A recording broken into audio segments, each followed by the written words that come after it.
ओम नमो भगवते वासुदेवाय। आप सभी को सावन पूर्णमासी की बहुत बहुत हार्दिक शुभकामनाएं। वीडियो अच्छी लगे तो चैनल को सब्सक्राइब, लाइक, कमेंट और शेयर करना ना भूले।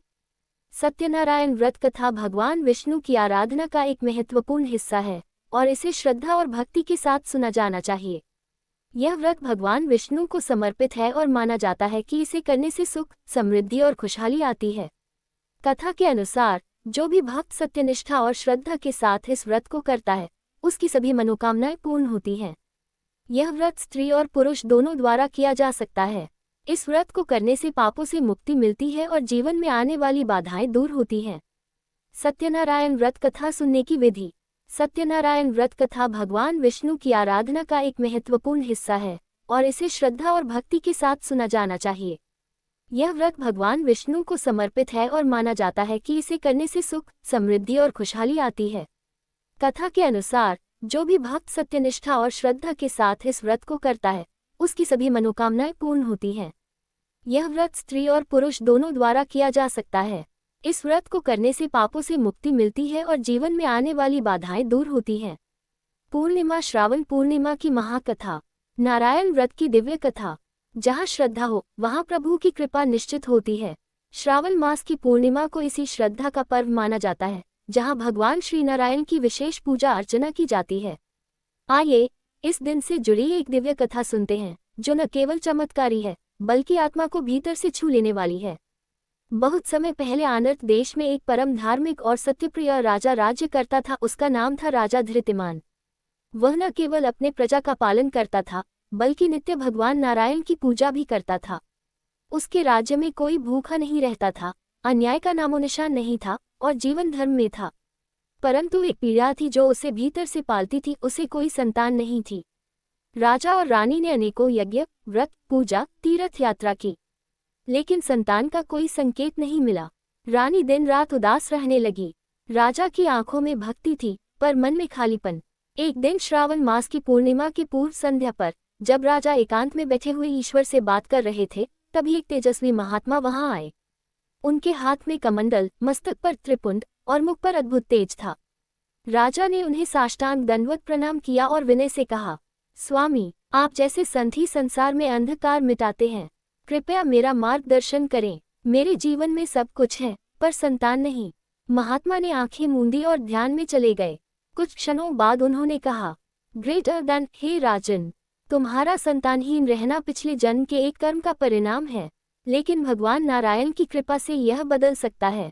श्रावण मास की पूर्णिमा को तुम नारायण व्रत करो। इस दिन भगवान विष्णु की पूजा, कथा, जागरण और दान करने से सब संकट मिट जाते हैं। राजा ने संत से अनुरोध किया, हे गुरुदेव, कृपया उस व्रत की कथा भी सुनाए जिससे मेरी श्रद्धा दृढ़ हो। महात्मा ने कथा आरंभ की। एक नगर में सत्यव्रत नाम का एक गरीब ब्राह्मण रहता था। उसके पास ना घर था, ना भोजन, ना वस्त्र, फिर भी उसका मन भगवान नारायण में लीन रहता। वह प्रतिदिन तुलसी दल लाकर प्रभु को अर्पित करता और कहता, ग्रेटर देन, हे श्रीहरि, मेरे पास कुछ नहीं पर मेरा मन पूर्ण रूप से तुम्हारा है। श्रावण पूर्णिमा का दिन आया। सत्यव्रत ने उपवास किया, कथा सुनी और तुलसी पत्र से ही भगवान की पूजा की। उस रात वह जागरण में लीन रहा। अगले दिन उसने एक और गरीब ब्राह्मण को अन्न दान किया, खुद भूखा रहकर। भगवान विष्णु अपने वैकुंठ में बैठे मुस्कुरा उठे।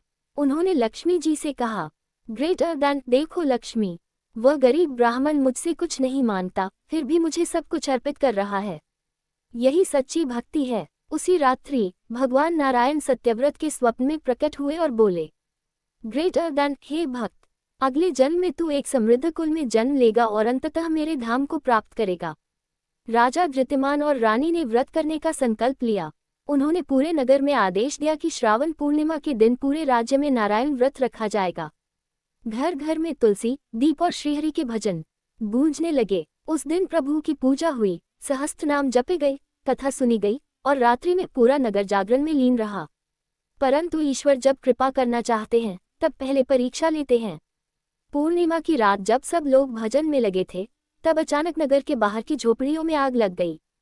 प्रजा घबरा गई। राजा स्वयं हाथ में जल कलश लेकर वहां पहुंचे।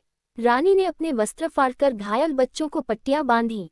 भगवान नारायण की कृपा से अग्नि शांत हुई, किसी को कोई हानि नहीं हुई। रात को रानी जब थकी हुई अपने कक्ष में विश्राम कर रही थी, तभी एक दिव्य तेजस्वी पुरुष उनके स्वप्न में आए। उनके हाथ में शंख, चक्र, गदा, पद्म था। रानी ने पहचान लिया वे स्वयं भगवान श्री नारायण थे। प्रभु बोले, ग्रेटर देन, हे रानी, तुम्हारा व्रत, सेवा और करुणा मुझे प्रसन्न कर गई है। अब वह समय दूर नहीं जब तुम्हारे गर्भ से एक तेजस्वी पुत्र जन्म लेगा, जो तुम्हारे वंश का दीप बनेगा। कुछ महीनों बाद रानी को गर्भ हुआ। 9 मास बाद एक अत्यंत सुंदर और तेजस्वी पुत्र का जन्म हुआ। नाम रखा गया धर्मसेन। धर्मसेन बड़ा होकर एक महान राजा बना। वह न केवल अपने पिता जैसा न्यायप्रिय था, बल्कि नारायण भक्त भी था। उसके राज्य में कोई दुखी नहीं था।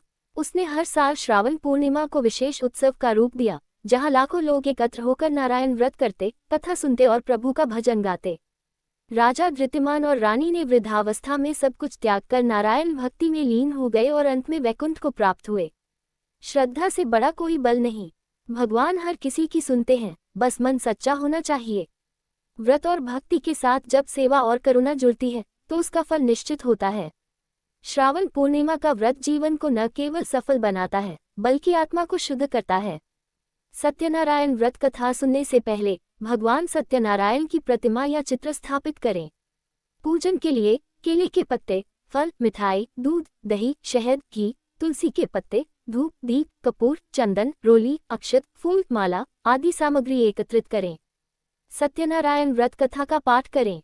कथा के बाद भगवान सत्यनारायण की आरती करें। आरती के बाद सभी को प्रसाद वितरित करें। व्रत करने वाले व्यक्ति को फलाहार या सात्विक भोजन करना चाहिए। सावन में सत्यनारायण व्रत कथा का महत्व। सावन का महीना भगवान शिव को समर्पित है और सत्यनारायण व्रत भगवान विष्णु को। इस महीने में सत्यनारायण व्रत कथा सुनने से भगवान विष्णु और शिव दोनों का आशीर्वाद प्राप्त होता है। सावन में सत्यनारायण व्रत कथा सुनने से विशेष फल की प्राप्ति होती है।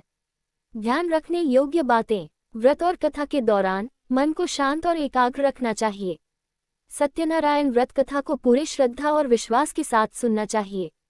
व्रत के दौरान किसी भी प्रकार का तामसिक भोजन नहीं करना चाहिए। अन्य महत्वपूर्ण बातें। किसी भी महीने की पूर्णिमा या एकादशी तिथि को सत्यनारायण व्रत कथा करना शुभ माना जाता है। गुरुवार का दिन भी सत्यनारायण व्रत कथा के लिए शुभ माना जाता है। आप चाहे तो सावन के महीने में किसी भी गुरुवार या पूर्णिमा को सत्यनारायण व्रत कथा कर सकते हैं। वीडियो अच्छी लगे तो चैनल को सब्सक्राइब, लाइक, कमेंट और शेयर करें। सत्यनारायण